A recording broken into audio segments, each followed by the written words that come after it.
I saw Martin McDonagh's The Banshees of Inisherin, and I couldn't stop thinking about it for a week. These archetypal characters in this pastoral setting felt like a fable, and the gruesome violence challenges the audience to find some meaning in what is a lot of misery. The film takes place on the fictional Irish island of Inisherin and opens with some lush footage of rolling hills, rocky shores, all accompanied by gorgeous and reverent choral music. Cut to a shot of the wharf on the island's main port where there's an actual rainbow coming out of the water. It's absurdly beautiful, cartoonishly beautiful, and it's the first indication that this place is actually hell, at least for one man. Padraig Suleiman, played by Colin Farrell, is a local dairy farmer. And one day, he invites his friend Calm Doherty, played by Brendan Gleeson, down to the pub for a pint. The two are ostensibly friends, but Calm stays in his house and ignores Padraig. And when Padraig confronts him later, he says that he doesn't want to be friends with him, doesn't want to talk to him or associate with him anymore at all. This clearly wounds Padraig, who doesn't really connect with his sister, Siobhan, played by Kerry Condon, with whom he lives. She's more of a reader. We also see that Padraig's life consists of tending to his cattle, delivering the milk they produce, and hitting the pub by 2 p.m. When Siobhan asks Padraig if he ever feels lonely, he dismisses the notion out of hand. Elsewhere, we see that life on Inisherin leaves much to be desired. The only police officer on the island is the sadistic and malevolent Peter, played by Gary Lydon, who beats and molests his own son.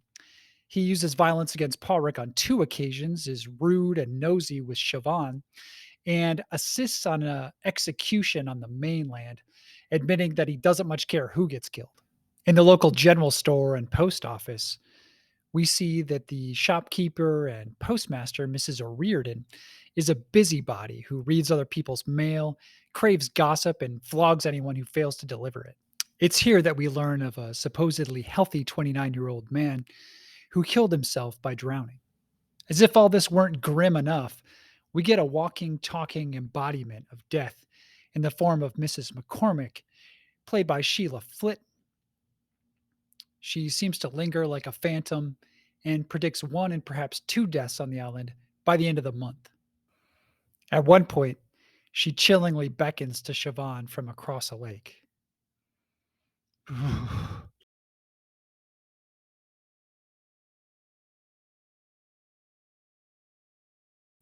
Calm claims he broke it off with Paulric for silence, as he puts it, a bit of peace.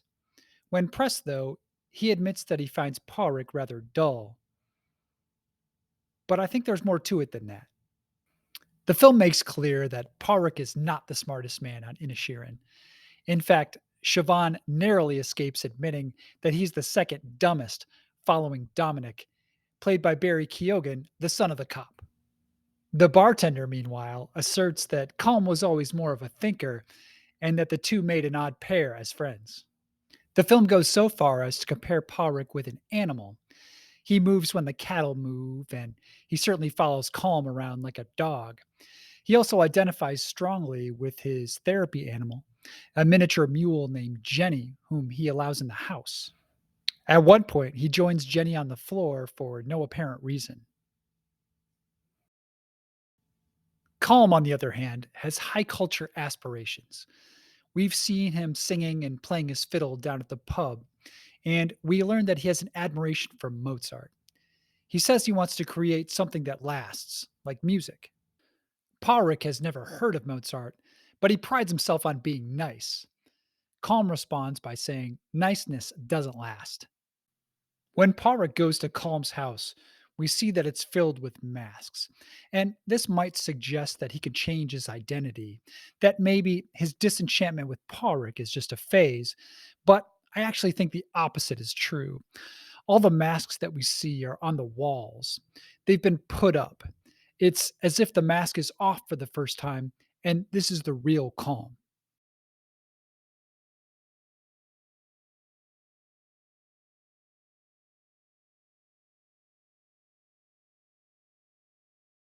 Calm is clearly thinking about his legacy. This is classic grappling with mortality stuff. At one point, he even admits to Siobhan that he feels he's just amusing himself until his own inevitable death, a comment that completely baffles Siobhan. Parek's motivations might seem simpler, but they're no less powerful, and he just can't leave Calm alone. In his desperation to be free from Parek, Calm vows to commit an act of self mutilation. And when Parek tries a tough love approach, he makes good on that promise. The gruesome act of violence is frankly startling. It violates the pastoral and naturalistic tone of the movie up to this point. And when Calm doubles down, quadruples down, we, the audience, are left aghast. Calm's actions contribute to the death of Parek's mule, Jenny. Meanwhile, Siobhan leaves the island for a library job on the mainland, shedding her wardrobe of red, the color of anger and violence, for one of yellow, the color of hope.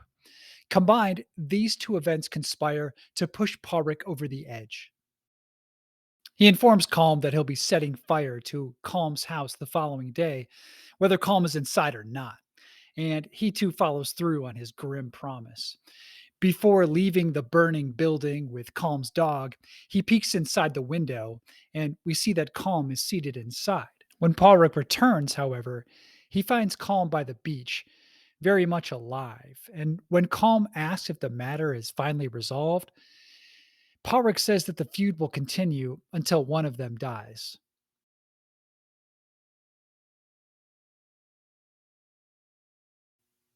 Early in the film, we learn that Paulrick and Siobhan's parents died some 8 years earlier. Parik loses his best friend Calm, which is a symbolic death. The young man drowns. Siobhan leaves the island, another symbolic death. Jenny chokes. Some misfortune befalls Dominic. Suicide? Mrs. McCormick lurks. Not to mention the Irish Civil War going on across the water on the mainland, close enough to hear the gunfire and mirroring the conflict between the two men. Death is without a doubt the preoccupation of the Banshees of Inisherin. And what I think the film is asking us is, how does one behave in the face of death? For Parik, the answer is to hold on to the people you've got, to fight for your relationships no matter how strained they become. And that's reasonable on its face. For Calm, the answer is to create something lasting, to indulge in the beauty of art, and to leave behind a legacy that transcends human flesh. Admirable, if slightly more selfish. But the film shows us that both of these approaches are hollow. And we should start with Calm because it's his actions that confound us. How do you devote your life to music while simultaneously destroying your ability to create it? Calm is clearly full of shit. Paruk is equally full of shit. Fighting to preserve a friendship is noble, but when you choose to ignore your so called friend's wishes, you devalue them and your friendship. Powerrick's relationship with Calm was all about fulfilling his own desire to be liked, reinforcing his own self image as the nice guy. Being the smarter of the two, Calm has come face to face with hopelessness. In two interactions with the priest, played by David Pierce, in the confessional, we learn about Calm's coping with despair. The first time he says it's gone away a bit, praise be, and the second time he says it's returned. Calm is suffering from depression. On Inisherin, the foolish are little more than animals begging for attention, and the wise are cursed with recognizing the hopelessness of it all. It's Siobhan alone who makes a brave choice. Recognizing the dullness and despair of Inisherin, she turns to her love of books in the public environment of a community library, thereby opening herself up to a larger world. She even writes of befriending her Spanish neighbors who cultivate positivity and joy, all while Irishmen wage war on each other in the form of Calm and Pádraic on Inisherin, as well as the Irish Civil War.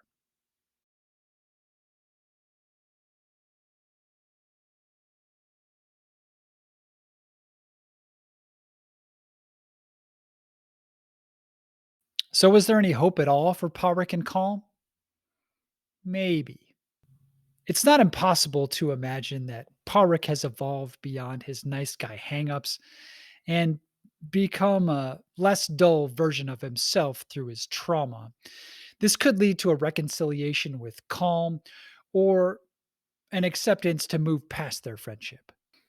Without his music, perhaps Calm can move past the facade of creating a legacy and embrace interpersonal relationships and overcome his depression. But the film's final shot to me portends an ominous future for the two former friends. It's a heavy cloud hanging over the island and casting a distinctly black shadow on Inisherin.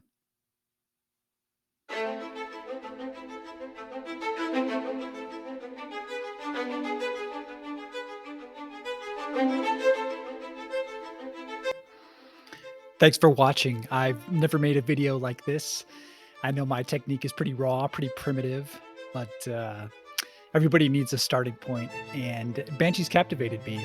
I wanted to engage with it in a sincere way and made a point of avoiding any reviews, analysis, criticism beforehand.